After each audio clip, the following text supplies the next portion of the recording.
Israel dilaporkan masih menahan ratusan jenazah warga Palestina dan menyimpannya.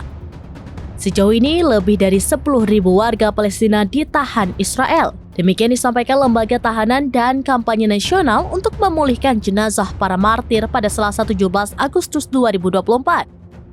Lembaga tersebut mengatakan bahwa pendudukan Israel terus menahan 555 jenazah, termasuk 256 di tempat yang disebut pemakaman angka dan lemari es. Informasi ini dirilis bertepatan dengan Hari Nasional untuk Memulihkan Jenazah yang diperingati setiap tahun pada tanggal 27 Agustus.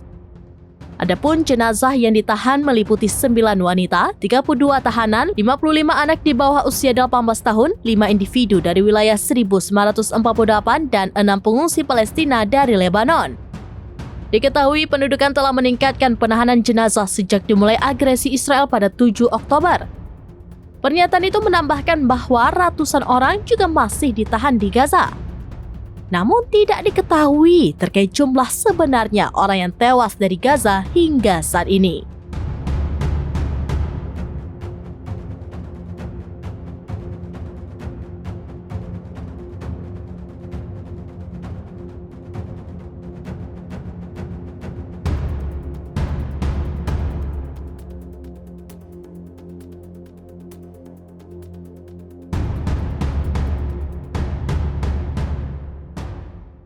Download Tribun X sekarang, menghadirkan lokal menjadi Indonesia.